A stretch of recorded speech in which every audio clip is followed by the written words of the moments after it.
Hai, kita Eke Debbie, Eke Elman, RT 5 dari Studio Paris, Delman Gold, Debbie dan Elman bergol. Hai, sekarang udah saatnya Eke Pak Karena pakai serum Scarlett Niacinamide 5%. Nah, Indang bagus banget loh. Indang tuh bisa menyamarkan tanda-tanda penuaan di muka dimah kita Ro. Caranya Gindansai. Aplikasikan di tangan dulu, terus abis itu baru aplikasikan di muka dimah kita Ro. Ini cocok banget loh. Ada Alantoinnya tuh, cocok kan? Ya ngapain di situ? Eke juga lagi pakai serum dong. Kalau Eke kan pakai serum selalu di bathtub.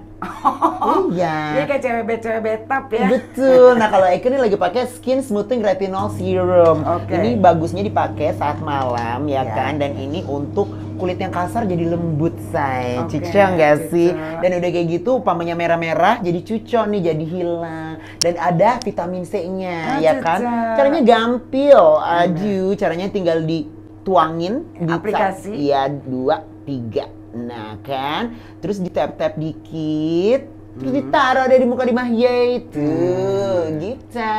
Dan ditaruhnya menyeluruh ya saya, biar cucok gitu. Terus mahal tinta. Ya tinta lah, Indang kan cuma 75.000 say. Udah lulus BPOM. Udin dan no animal cruelty. Cucok MU. Yeay, balik lagi Yeay. di Delman Gold. Jadi sehertian. Emansipasi Bergaul. Putih-putih nih kita nih. Embera. Seputih melati nggak sih kita? Salju. Sesuci hati ya nih. Ember. Jadi temaram kita roh hari Kapri Indang. Iya. Adalah seorang ya ini ya di desa Temaram Kelinci Akikuk say. Oh. Temaram dari remaja. Iya. Kita roh berduanya tuh barongsai. Barongsai. Dunia modeling say. Oh iya. Kamu kan emang senior aku. Aku modeling juga. Aku model juga, model majalah apa? Trubus. Terus Desa juga seorang psikolog. Oh. Desa juga pernah menjadi anggota legislatif. Sekarang juga sibuk di partai. Oh, iya? Ayo ya tahu goreng tinta. Modelnya mungkin aku tahu kali ya kalau di modelnya. Tapi Modelnya. kalau pamannya yang kayak psikolognya aku nggak pernah dengar. Kamu belum pernah dengar? Iya, kayak dia legislator juga aku nggak pernah dengar. Gitu. Ya udah nanti kita panggil aja langsung ya. Iya, terima kasih. Ini bintang tamunya. Bukan, gimana sih, Yey? Dia nganterin minimum, Yey. Iya betul. Kita panggil Aki Asakawati. Gini apa? Aku panggilnya apa ya, sis ya? Oke, jangan tante ya. Enggak sis. Kan kita seumuran lah, beda 3 tahun doang. Eka juga nggak mau dipanggil tante, Oh, iya. ya kan? Maunya dipanggil Om. Serem ya, say. Kamu minum, aku minum Silakan juga ya. silakan loh Ki. Oh. Bener kan Ki yang tadi aku bilang kamu kan sibuknya modeling. Ya kan psikolog juga, legislator juga, ya terus partai juga, Iya. terus sama apa lagi Ki? Ada bisnis. Seminar ngapain tuh? Sis? Seminar tentang self development, gimana jadi perempuan yang cantik di segala usia. Aku perlu tuh. Suka berasa deh, berasa putri remaja. Itu seminar tentang itu, ya. Oke. Iya. Nah oke sekarang Eka kan kenal, iya kita dari remaja ya, saya sama-sama di modeling ya. Tadi remaja apa bahasa gaulnya? Remaja. Remaja sih Itu kalau satu Eka. generator. Generasi kita ya. Oke, Kita oke. berarti satu generator. Ya kan oke. Eka sama Desa. Kalau mati lampu bisa disewa ya. Jadi Ki, oke. Sebelum kita ke kesibukan Oki sekarang ini, Oki ceritain dulu dong masa kecil Oki itu seperti apa. Eka kan kenal Oki kan kita sama-sama modelingnya, selalu kesibukannya pas modelingnya. Nah, kalau Oki sendiri dari kecil di Jakarta. Iya, aku lahir di Jakarta dan aku besarnya di Jakarta dan aku anak kelima dari 6 bersaudara. Keluargaku, ayah ibuku biasa-biasa saja dalam arti kata secara ekonomi juga biasa-biasa aja. Aku kalau sekolah SD SMP itu deket rumah, mungkin kurang lebih jaraknya ya 300 meter kali ya. Jadi aku jalan kaki biasanya. Lalu SMA aku di SMA negeri, selalu naik bis kota tuh kalau sekolah. Bahkan sampai aku UI pun juga selalu naik bis kota gitu ya. UI lulus UI. psikologi. Ambil jurusannya ke psikologi. Psikologi. Wow, aku nanti mau tanya-tanya boleh ya. Kan emang boleh. agak-agak psycho ya. Psycho apa psikopat? Ih, serem banget itu, lebih serem lagi. Gitu. Jadi Eki Iya. kenal Oki kalau nggak salah, Oki mulai modeling SMA apa kuliah? SMA, aku umur 17 tahun. 17 Itu tahun, pun ya? juga kalau modeling ke tempat latihan dari sekolah atau di tempat kuliah, aku juga biasanya naik bus gitu sampai di lokasi, kemudian baru aku ganti baju, ganti sepatu. Itu latihan gitu. apa? Latihan catwalk? Menjelang show kan Bi Iya, ya, kita iya. sebelum Ada latihannya? Oh, rajin. Zaman 5-6 kali. zaman kita dulu itu kalau fashion show tuh nggak sekedar cuma jalan, ada koreografinya. Betul, dan ini paling jago koreografi. Ini daya ingetnya soal tarik kanan, tarik kiri, buang badan, wah paling jago lah man. Jadi Benar, Eka selalu benar. grupnya waktu itu grup yang bisa penari istilahnya. Iya, Kalau Oki grup modelnya yang yang itu. ya kan, yang virus gitu kan ya Ki ya. Tapi didorong menjadi model itu emang karena tinggi, emang udah sis ini udah tinggi gitu. Apa karena coba Apa karena dorongan orang tua? Iya. Oh, Apa enggak, karena enggak. Itu memang Oki kan emang maunya tinggi aku. banget nih. Tinggi berapa Ki Oki? Aku 172. Aku 171 emang kurang. Iya, jadi memang aku waktu remaja tuh ingin muncul di majalah Gadis karena waktu itu majalah Gadis lagi Lagi top-topnya. top banget. Aku ingin seperti model yang ada di majalah itu. Makanya kemudian ya aku ikut pemilihan Putri Remaja. Dari Terus situlah menang. awal karirnya. Ia menang sebagai Putri Remaja berpakaian malam terbaik.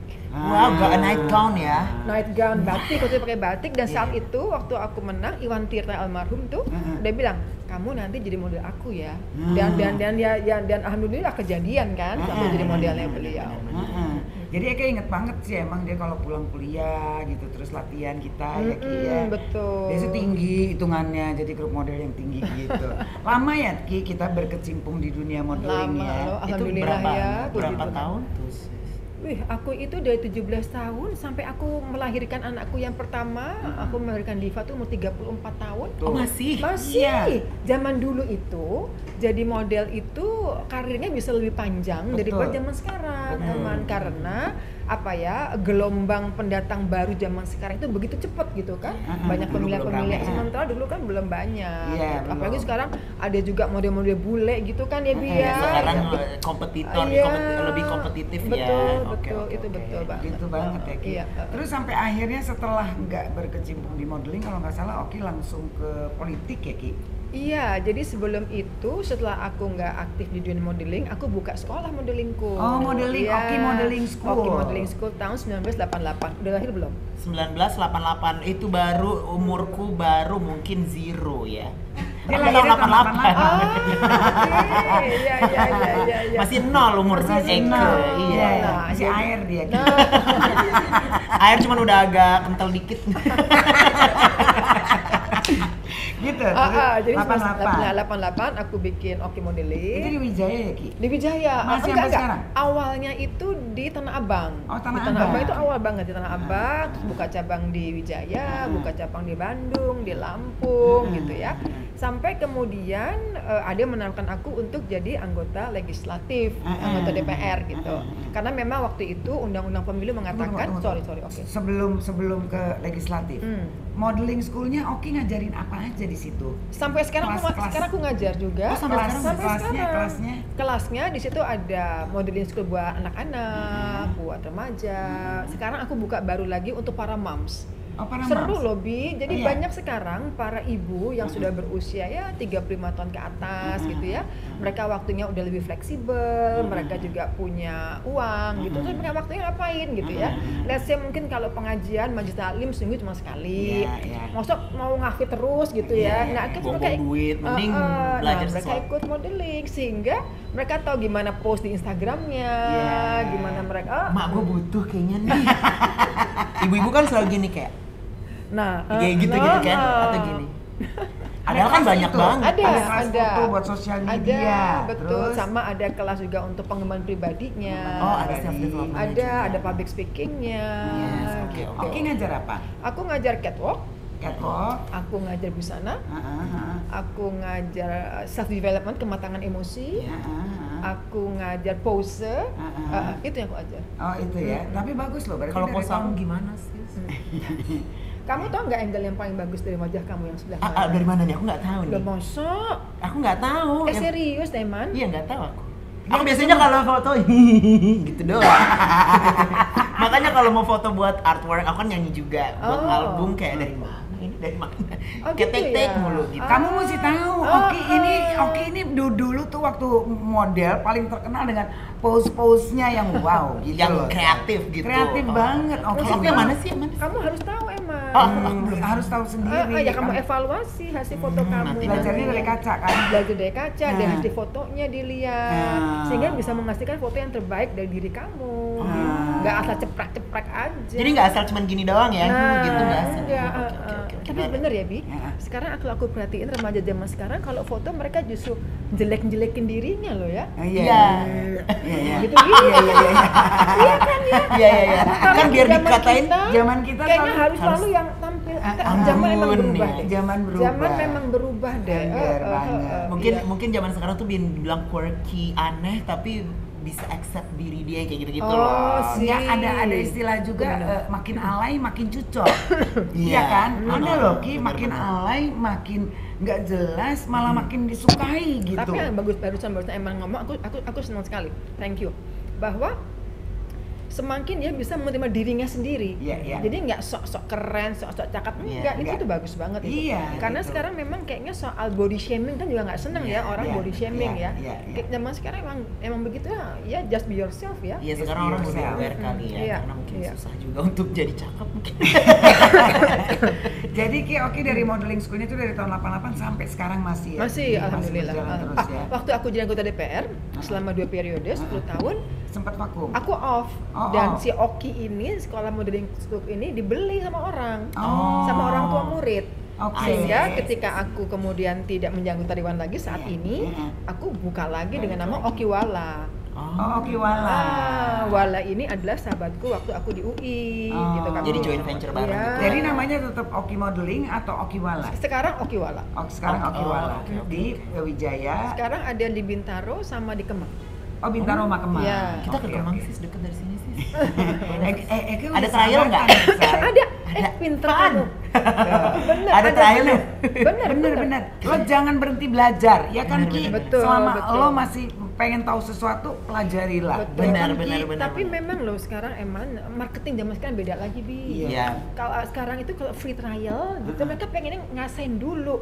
Kalau dulu aku buka Oki Modeling nggak perlu free trial tuh, orang langsung datang aja. Tapi sekarang mereka ingin nyoba dulu. Artinya makin kritis ya. Iya, mereka ingin ngerasain experience-nya gitu pengalaman. Nah, terus tadi yang Oki cerita, terus ke legislatif karena apa? Iya. Jadi ada peraturan apa? Kalau aku di modeling itu kan memang aku punya ambisi gitu ya, ingin jadi top model, ingin terkenal. Tapi kalau aku di karir politikku itu benar-benar aku kayak ngikut aja, karena waktu itu undang-undang pemilu mengatakan setiap partai harus ada 30% caleg perempuannya. Caleg perempuannya. Jadi waktu itu ada 3 partai yang datang ke aku untuk masuk ke dalam bakal caleg mereka. Tapi kemudian aku memilih satu partai Persatuan Pembangunan. Ya udah aku pilih karena waktu itu P3 yang pertama kali ngelamar aku. Ya udah aku ikut aja gitu. Dan waktu itu juga caleg kampanye, aduh gila berapa uangnya gitu ya. Jadi aku cuma berhitung aja. Lihat saya misalnya dari tabunganku aku hanya mau pakai sepertiganya untuk aku kampanye. Karena aku juga mesti memperhitungkan kalau nggak jadi terus gimana kalau mau semua habiskan semuanya ya kan. Akhirnya udah aku pakai sepertiganya, ya udah alhamdulillah aku jadi. Ya udah setelah aku jadi ya aku belajar bagaimana menjadi legislator yang baik dan lain sebagainya. Aku mau nanya itu di DPR waktu itu kan sempat melenggang berarti dong ke DPR kan. Itu di 2 periode ya? 2 periode. Itu di komisi apanya? Aku di komisi 9. Jadi DPR itu ada 11 komisi. Kalau 3 itu yang hukum. Yes, you are right. Betul. 9 kesehatan, ketenaga kerjaan. Gitu. Cocok dong sama psikologisnya. Ya, jadi waktu itu partai nanya, kamu mau di komisi mana? Gitu. Aku bilang kalau nggak di komisi tentang kebudayaan 10 atau pendidikan juga 10 atau kesehatan. Nah, aku ditaruhnya di kesehatan. Oh, ditaruhnya kesehatan. Jadi 2 periode tuh Ki. Stres nggak Ki? I was happy karena panggung yang beda ya. Iya. Tapi memang waktu aku masuk ada senior politisi bilang, politisi itu selebritis juga loh. Aku masih nggak ngeh nih kok selebritis juga ya, apa maksudnya? Iya, karena kan kita dipanggil TV juga, kita tampil juga. Gitu. Tapi benar ternyata setelah aku di situ selama 10 tahun, kalau memang kita punya public speaking yang bagus, kita bisa memahami substansi apa yang mau kita sampaikan, kita betul-betul bisa menjadi teman diskusi yang baik dengan pemerintah, biasanya media akan melihat gitu ya. Terus kita biasanya akan dipanggil, bicara, itu jadi panggung lain juga kan. Jadi ya aku merasa oke. Jadi ketika Farhan kan jadi anggota nih, aku tanya ke Farhan apa rasanya? Udah mau 3 tahun jadi anggota, surprisingly aku ini loh enjoy loh, karena memang begitu karena anggota dewan itu juga under the spotlight gitu, cuman dengan vibes yang beda gitu ya, gitu sih. Jadi Oki nikmatin menikmati 10 tahun kemarin itu ya Ki. Mungkin Sis Debbie mau Sis Mau apa? legislator. Udah sih sebenarnya udah ditawarin dari kemarin-kemarin, cuman Eki-nya nggak berani deh. Nggak beraninya nggak beraninya kan mesti biar bagaimanapun kita harus full dong di situ Ki. Betul. Harus fokus dong di situ. Makanya sampai Okinya tak tinggal kan, betul. Ya kan ada konsekuensinya. Betul. Ya itu yang aku waktu itu nggak siap. Berarti kan aku harus meninggalkan beberapa kegiatanku supaya nggak terlalu menyita waktu dan harus fokus. Kan kita juga sebagai anggota nggak mungkin cuma dengan tangan kosong atau pikiran kosong, cuman ini itu, harus punya juga. Apa setelah jadi atau sebelum jadi? Apanya? Sebelum. Enggak juga Aku udah mengundurkan diri sebelum ini, maksudnya sebelum maju tinggal ngasih surat kelakuan baik aku kayaknya aku enggak deh. Padahal nggak apa-apa loh karena begini. Seseorang itu bisa dapat kursi, itu kan satu popularity. Setelah popularity, kesenangan, disenangi sama orang. Setelah disenangi sama orang, dipilih. Nah, popularity Debbie udah ada. Apakah orang senang sama Debbie? Aku rasa orang senang sama Debbie yang fun, lucu. Sekarang tinggal dipilih. Nah, biasanya kan kalau 2 hal itu udah ada, biasanya keterpilihannya akan lebih besar. Nah, sekarang ketika misalnya kemudian Debbie terpilih, maka tantangannya adalah Debbie juga mesti belajar cepat mempelajari apa komisi Debbie misalnya, let's say kesehatan. Belajar sekarang kesehatan apa yang terjadi, apa masalahnya. Itu kan kita udah tenaga ahlinya. Public speaking udah gape gitu kan. Kalau aku perhatiin banyak anggota-anggota yang susah untuk public speaking, susah untuk memberikan keyakinan kepada wartawan, kepada mitra, karena emang nggak punya ilmunya. Sementara kalau kita yang memang public figure katakanlah, kan sudah terbiasa dengan public speaking kali. Kayaknya aku pingin. Yuk ikut yuk. Ternyata ada udang di balik batu. Nah, kita akan daftarin ya. Nah, ini kita balik lagi mengenai masalah psikolog. Bener loh. Masih lah. Soalnya Kita ngomongin di belakang kamera. Oke. Ini kita ngomongin balik lagi ke sis yang yang lulusan psikolog ya. Sekarang kan aku tuh ingin tahu banget, ada nggak sempat buka praktek atau gimana? Enggak ya. Sekarang tuh ada banyak banget kan anak muda sekarang tuh yang ya kita juga semuanya pakai sosial media gitu kan. Itu kerasa banget nggak sih sekarang dengan mentalitas anak-anak zaman sekarang atau mentalitas orang tua yang tadinya orang tua cuma ini doang, sekarang mentalitasnya seperti ini, bikin TikTok. Itu ada kita ke bawah-bawah sosial media gitu. Iya, buktinya bisa naik lagi seorang dia bisa sardian namanya gara-gara Tuhan, alhamdulillah. Dia gara-gara makanya nyalek. Kayaknya udah hashtag nyalek. Bener loh. Nah ya aku pingin tahu, maksudnya sekarang kayak kerasa nggak sih di kehidupan seorang sis Oki atau di DPR bahwa kalau sosial media itu bisa merubah seseorang gitu, dan mungkin ada dampak psikologis. Mungkin buat segmen anak mudanya dulu kali. Mungkin. Anak muda. Abis itu tua. Habis itu baru ke generasi kita. Iya, jadi memang zaman tuh berubah lah, pasti berubah ya, karena Dan perubahan nggak bisa dipungkiri. nggak bisa, apapun tuh tanpa kita atau dengan kita pasti semua berubah gitu ya. Nah, begitu juga dengan komunikasi. Jadi kalau memang sekarang medsos demikian gancangnya, itu pasti membuat perubahan-perubahan juga.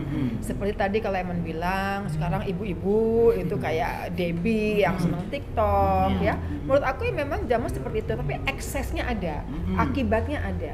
Apa itu?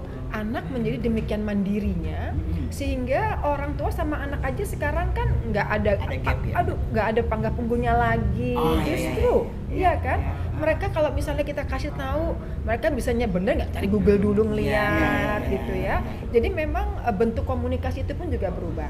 Dan perubahan-perubahan itu tentu membuat perubahan-perubahan secara psikologis juga gitu ya. Dan kalau aku lihat efek dari medsos ini membuat orang jadinya mempunyai impian yang seolah-olah mudah untuk dicapai, padahal tidak begitu. Padahal semua itu ada prosesnya. Nah, itu yang kadang-kadang kurang disadari oleh para remaja ataupun dewasa muda ini, sehingga mereka bisa mempunyai kekosongan jiwa gitu. Karena yang mereka lihat kok kayak gampang bisa punya ini kesana kesini, sementara kenyataannya kan nggak gitu. Kita mesti kerja keras juga gitu ya. Nggak, giliran kita kerja di sini nggak betah pindah ke sana. Nggak betah, kan sering kita dengar ya Bu ya, anak-anak muda yang pindah-pindah. Karena itu mereka nggak sabar dengan prosesnya. Tapi sekali lagi memang zaman seperti itu. Ketika seseorang udah sabar berproses, apakah dia akan berhasil? Belum tentu juga enggak. Maksudnya belum tentu akan berhasil gitu ya.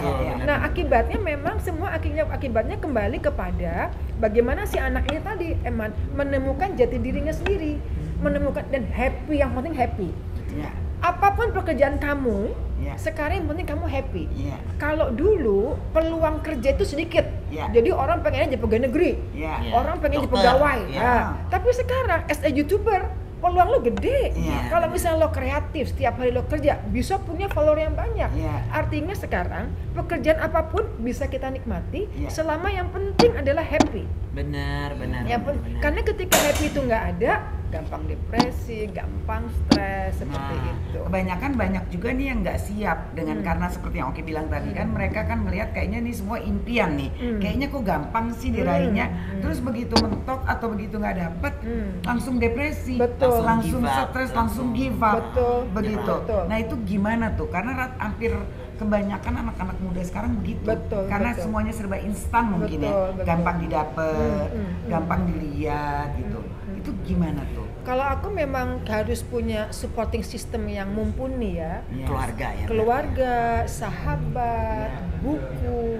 Karena yang masuk ke kita ini kan banyak ya. Medsos itu kan waduh informasinya gampang banget. Dan juga teaser, pancingannya tuh banyak banget yang kita pengen gitu kan. Tapi kan kita nggak bisa. Nah, kalau kita nggak disupport dengan teman yang mengingatkan, dengan buku yang kita baca, dan kita nggak mau mengolah sendiri dalam diri kita, nggak mau berpikir, maka yang ada jadinya yaitu ke bawah arus ke hal-hal yang mencari solusi dengan cara yang instan lagi.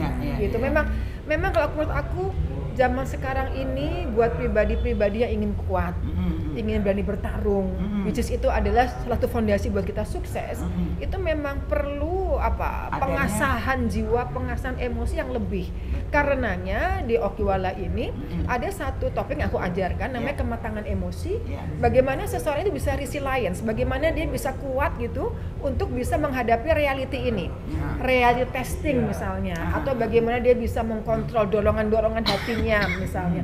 Dan melalui metode modeling tuh bisa seseorang jadi pede, seseorang jadi berani bertarung. Karena kan ketika dia belajar dengan metode modeling, harus jalan di teman-temannya nggak pede, tapi kan tanpa hidup dia harus jalan, ngikutin beat, ya kan? Harus dengan fokus, perutnya dikecilin.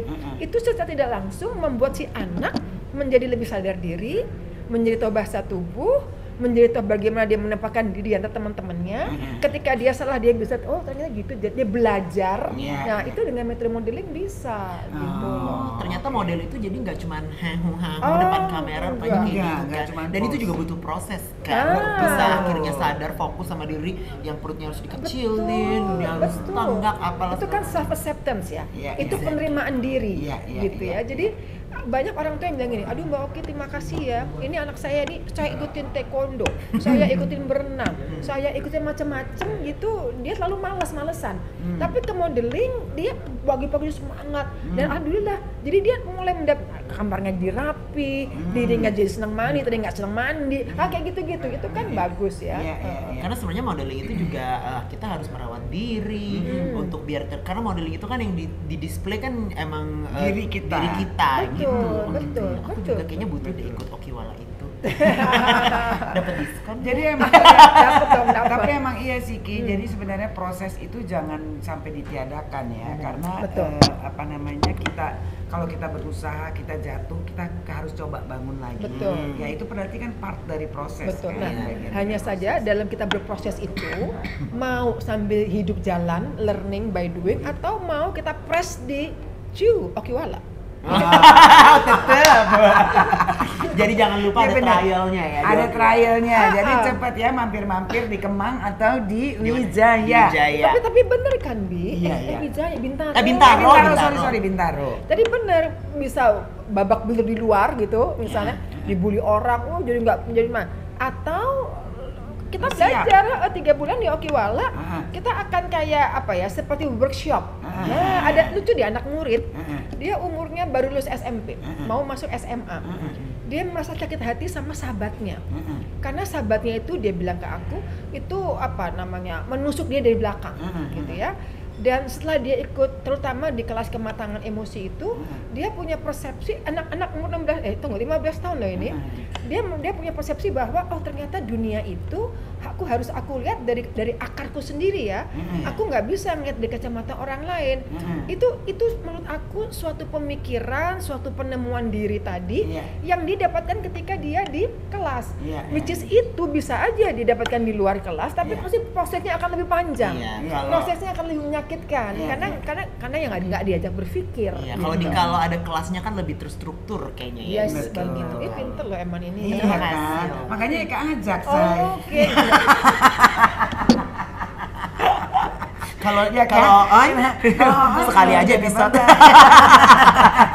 Terus mau ngomongin masalah self development. Iya, Aku iya, suka iya, banget iya. soalnya. Silahkan. Aku kan juga aku juga sering ikut seminar self development kayak gitu. Apalagi akhir-akhir ini kan ya aku tiba-tiba viral, terus udah gitu banyak hujatan, banyak ini itulah gitu kan. Jadi aku kadang-kadang Antara anak muda begitu Ki. Iya, Terus terus viral apa?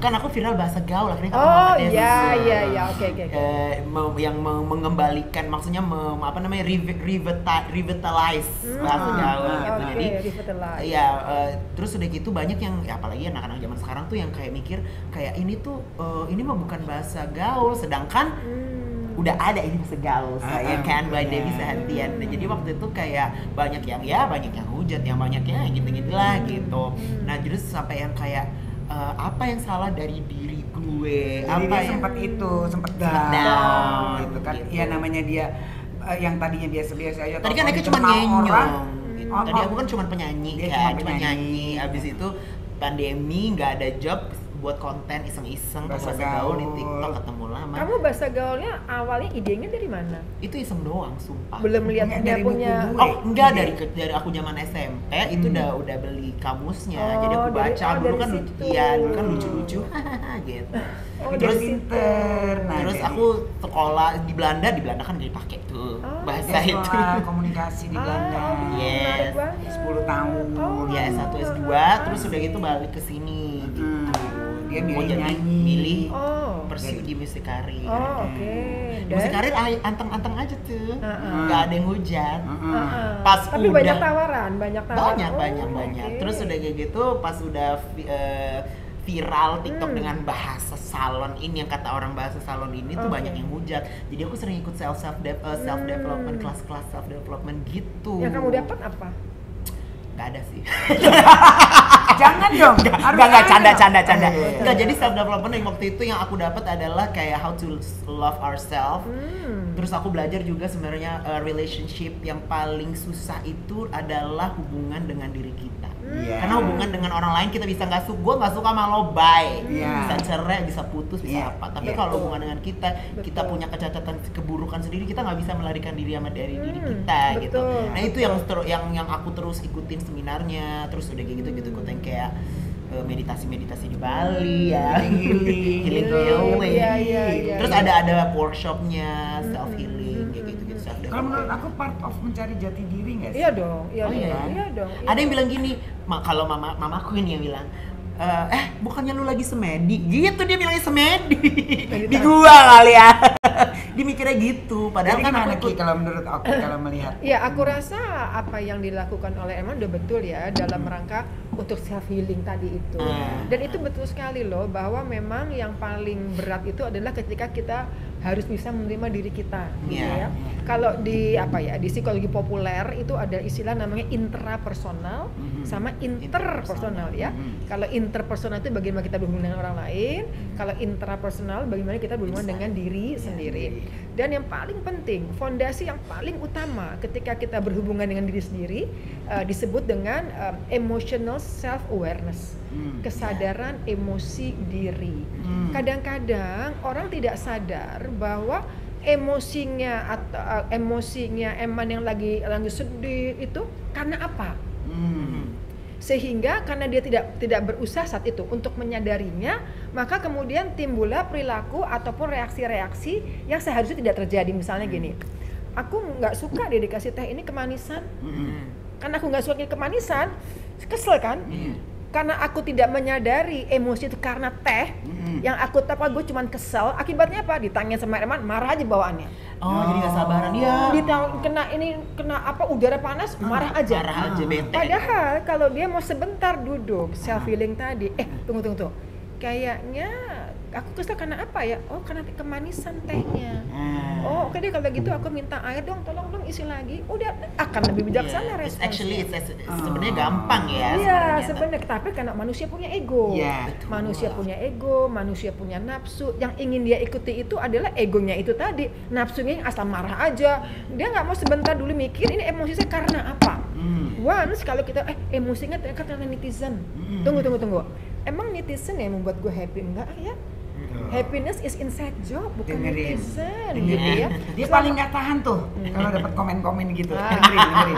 selama gue berkarya, gue nggak jegal orang. Dan netizen itu kan latar belakangnya, aduh halo kamu S1 S2 di Belanda. Mereka apa? Misalnya kita nggak tahu yang ngomong itu apa latar belakangnya. Jadi ya bisa aja dia melihat sesuatu itu tidak dengan cara yang lebih bijaksana gitu. Sehingga keluarlah respon-respon yang bikin kamu kok malah stres. Gitu. Jadi memang harus dilihat siapa yang bicara, kemudian latar belakangnya apa, dan lagi ada yang namanya reality testing. Itu apa tuh? Apa itu reality testing? Reality testing ini adalah bagian dari kematangan emosi. Bahwa dalam suatu situasi itu ada sudut pandang tiga, ada dari orang itu, dari kita, sama yang sebenarnya. Nggak sebenarnya tadi dari orang itu netizen katakanlah, kita nggak tahu latar belakang mereka apa, kita nggak tahu sosial ekonomi mereka apa. Dan komennya pakai akun bodong. Nah ya udah kan, jadi ya udahlah, nggak perlu itu kemudian terlalu dimasukin ke hati satu. Sekarang lihat dari sudutnya Eman S1 kan gue sekolah ya, gue kayaknya ngerti tentang komunikasi deh. Gue kayaknya bukannya anak cuman apa ya sekolahan nggak jelas. Artinya ya kayaknya gue udah bener dari Eman. The truth is kebenarannya adalah oke, selama gue nggak nyakitin hati orang, gue udah sekolah bener, gue jalan terus deh. Nah kayak gitu, itu namanya reality testing. Jadi selalu berusaha melihat dari tiga sisi gitu. Dan itu mungkin kayaknya itu buat aku jadi sesuatu bahan pelajaran terus sih. Soalnya kayak itu kan emosian ya nek. Gitu masalahnya. Kurang ajar nih, gue blok ya. Gue balas pakai akun bodong gue nih. Kayak gitu. Iya. Tapi ada tuh di Okiwala diajarin itu. Ya itu aku yang ajar. Boleh tuh sis. Tuh kan gitu. Terus kalau Oki sendiri, Oki kan juga punya sosial media kan ya. Pas aku nggak tahu deh, Oki pasti nggak pernah ngalamin deh tuh ya, apa namanya yang komentar-komentar yang nggak enak pernah. apa. Pernah juga Apalagi ya? di legislator Iya, kan. dia jadi anggota DPR. Anggota DPR itu kan netizen. pejabat ya. Anggota DPR itu pejabat, Iya. sehingga memang kita harus memperhatikan perilaku kita. Aku Iya. pernah nih duduk di meja aja, Iya. duduknya juga nggak di meja grup gitu, Iya, iya. cuma di ujung meja kita Iya, pose gitu, iya, iya. langsung anggota dewan nggak tahu etiket duduk di meja, kayak gitu lah. Tapi itu gimana Ada ya? tuh waktu itu mengatasinya? Ya, aku nggak tak komen, tak diemin aja. Kan? Iya tadi kan? aja. Soalnya Ya, gini, aja. kadang-kadang kita juga nggak punya waktu banyak buat bacain satu-satu atau buat bales-balesin satu-satu, ya kan? Jadi kalau emang menurut kita udah nggak penting, apalagi kayak Oki bilang, lihat dulu latar belakangnya, lihat dulu ini ya, lihat dulu case-nya, ya udahlah ya. Betul. Gitu. Masih banyak hal lain yang lebih positif yang harus kita pikirin dan kita fokus. Betul. Nah, tadi itu lalu itu emang jadi setelah ada netizen begitu kan, kok anggota DPR duduk di meja etiket gitu kan. Aku cuma aja udah. Tapi itu aku jadi pelajaran. Oke, berarti next time aku nggak duduk di meja. Gitu aja. Oke. Karena memang bener juga sih kalau duduk di meja, meskipun cuma di ujung terus pose gitu Iya, kan. iya, iya. Ya udahlah, orang kan niatnya macam-macam. Iya. Padahal nggak ada niat buruk ya, Nggak cuman kayak ada. Iya. Ya jadi pokoknya intinya kita mesti ngefilter juga kali ya, Ki, ya. Apakah ini saran yang baik atau cuma pengen menjatuhkan, Betul. atau cuma dia iseng aja jempolnya. Benar, Jadi kita lihat benar. dari sudut itunya kali Iya, ya. Kan iya. kita juga punya rasa atau punya sense bahwa kalau memang tujuannya mengkritik atau memberikan saran yang baik, kita punya sense untuk iya sih benar juga. Betul, iya. Kayak Betul. Oki The truth bilang tadi itu, the iya, truth, truth iya, itu kayak iya. tadi Oki bilang ya juga sih duduk di meja Iya, kayaknya. iya. Iya kan, Iya, sense itu iya, ada iya, gitu. betul, betul. Untuk bikin kita oke, next time gue nggak usah. Benar, lagi. benar, Gitu. benar. Iya sih. Mungkin ini buat pelajaran bagi gue sendiri ya. Terus Ki, dengan berjalannya waktu gitu, anak-anak semuanya sehat ya Ki? Alhamdulillah, Ya. Diva sudah selesai S2-nya di Paris. Nanti dari. aku insya Allah tanggal 16 Juni mau menghadiri wisudanya dia. Wisudanya, senang. Kalau Quinta lagi nunggu nih untuk lulusan SMP-nya dia. Oke. Nanti akan datang dia SMA. Quinta 16 tahun, kalau Diva 27 tahun. Jaraknya 11 tahun. Jaraknya 11 tahun ya? Jauh. Diva udah mau lulus ya Ki ya? Sudah lulus. Terus dia rencana pulang atau dia mau kerja di sana? Sudah kerja di sana, Bi. Udah kerja Oh, ya di udah berarti sana? tinggal di sana ya. Ya kayak begitu. Nanti dia pulang Agustus cuma buat liburan aja, cuma buat 2 minggu aja, bisa balik lagi. Oh. Tapi ya udah. Kamu kok balik ke Jakarta? Nggak Karena- kerja di sana? Karena waktu itu udah Dia udah kerja. sempat kerja. Udah kerja 2 tahun, habis itu Oh. S2, habis itu kayak Oke. mau jadi artis deh. Oh, pulang ke Jakarta pengen jadi artis. Iya, soalnya rupanya apa namanya office life ya, kehidupan kantor bukan aku banget Oke, gitu. Yang oke, kayak oke, oke. aduh, adanya bos aku yang marahin bos, bukan bos yang marahin gue. Bahasa Belanda kamu oke dong. Iya, becel lah. Oh. Becel. Suka ngomong bahasa Belanda nggak sama Debbie? Suka kadang-kadang. Oh. Soalnya bahasa gaul ini udah banyak yang tahu ya, jadinya kayak kita pakai bahasa Belanda. Soalnya bahasa gaul ini kan udah banyak yang tahu kayak dese like mak, dese lihat deh gitu kan. Kalau pakai bahasa Belanda masih Debbie nggak ada yang tahu. Coba kan. misalnya apa? Deselek apa? Sis, Desa Lekma itu apa? Oh, Ya itu kita kijk Kijk. deze jongen. Niet Kayak erg erg ya. ya sis. BCTR ya, Sa? BCTR. Vervelend.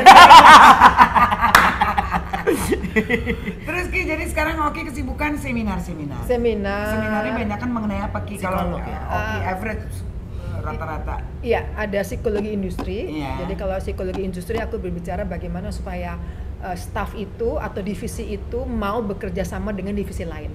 Karena kadang-kadang kan orang suka silo. Apa itu silo? Enggak, bukan kerjaan gue, udah pokoknya gue kerjain ini aja udah.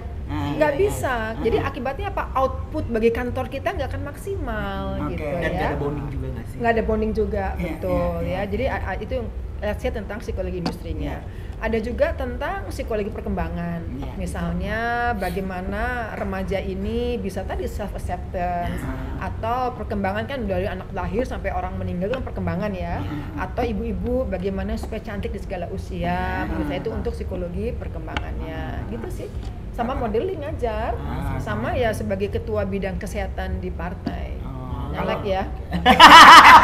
Masih ingat lah ada saya. Masih ingat. Ingat, gua akan bilang ntar. Tapi ada mau merambah selain model atau mau apa namanya kan dulu di modeling gitu kan, sekarang mau coba sesuatu yang baru. Ini kalau sesuatu yang baru itu lagi zaman berubah ya Bi. Kemarin waktu kita terakhir ketemu arisan Bi, kan Debbie bilang bahwa medsos itu bisa membuat cuan. Itu aku alami banget sekarang. Maksud gini, aku udah bukan model yang muda lagi kan. Tadi naik tangga aja lansia. Langsung gitu. Biasa. Bener. Tapi ternyata zaman sekarang ini kolaborasi itu sangat penting. Betul. Kayak Debbie ngajak Emma ini kan kolaborasi. Ketika kita mau punya market yang lebih luas, kayaknya kolaborasi itu suatu keniscayaan harus. Dan alhamdulillah melalui medsos aku banyak sekarang justru modest fashion, kerudung, baju-baju muslim itu meminta berkolaborasi dengan aku gitu. Dan di situ juga bisnisnya bagus. Tadi kalau Emma nanya mencoba hal yang baru, ternyata itu adalah sesuatu yang baru buat aku gitu ya. Berkolaborasi, foto kerudung. Dan sekarang senangnya kan apa ya, equipment mengenai foto kamera kan udah bagus. Jadi hasilnya pasti bagus. Kerut-kerut bisa hilang gitu ya. Jadi pasti hasilnya bagus. Kemudian juga sekarang garis-garis negara semakin sumer sehingga kita syuting bisa ke Turki, bisa ke itu juga traveling juga, itu sesuatu yang baru juga. Jadi kalau terima nanya sesuatu yang baru ke aku juga kolaborasi. Terkait karena aku percaya juga ya kolaborasi itu sebenarnya menguatkan kita juga sebagai produk ya. Kalau kita punya produk bisa berkolaborasi. Betul. Aku pernah dapat beasiswa di Thailand untuk singer songwriting singer songwriting institute gitu dari Amerika, tapi base-nya di Thailand. Berapa lama di sana? 2 minggu. Karena summer course.